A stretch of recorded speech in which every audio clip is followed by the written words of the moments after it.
And so when you are looking for root causes, it can be kind of tricky. And that's why we do things the way that we do them with the systems healthcare technique. But it just takes, one, thorough history, talking with your patient and understanding, okay, well, what are your symptoms? What's going on? Yada, yada. To, along with that, investigating things like foods or prior food poisoning, infections, travel to other countries, third world countries, things like that, where parasites could be common, understanding, are there components of the history that may lead us in the right direction?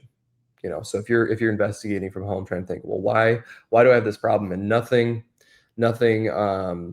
maybe infection comes to mind, nothing food comes to mind. You're like, it doesn't matter what I eat, I just don't feel good. I haven't traveled out of the country, I've never had food poisoning, I've never had any sort of IBS type stuff other than nausea. It could be, oh yeah, it started after I had my second kid, or I started getting it when I was in high school, when I started getting my period or something. There's certain circumstances where thinking of when things either get worse or when they initially started will help you differentiate what that root cause could be. And that could be like, okay, is it some sort of gut infection that's driving inflammation, that's driving acetaldehyde production, that could be irritating gallbladder, pancreas, all those things. But then, say it gets worse when you have a lot of sugar. It very well could be that there's an infection that's feeding off of that. It could also be that insulin is provoking your gallbladder.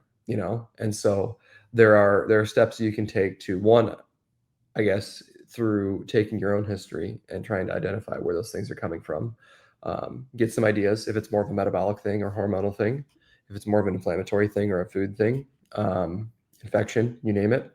But then from there, your steps that you can take forward from home to try to improve this are then differentiated. So if you arrive that, when I don't eat for a long time, it gets worse. Okay, well, that's probably a cortisol issue affecting the Right. pancreas, it could be affecting the gallbladder, you name it, both of those organs can be greatly impacted by that. If that's the case, well, listen to our episode on the dysglycemia diet, the 3 meals a day, 5 hours apart, negate those hormones and their use in regulating blood sugar, and you'll probably feel better. If you have too many carbs, it could be insulin, same thing. Eat that way, 3 meals a day, 5 hours apart, not too many carbs, all that stuff.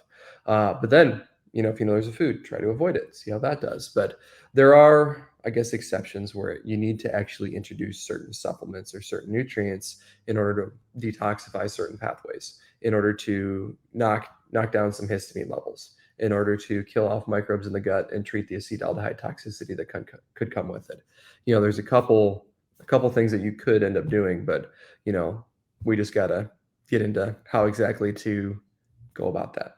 And it really can be difficult if you're not working with somebody who knows how to do the muscle testing and figure out exactly what's going on. So, but anyway, that's kind of my take.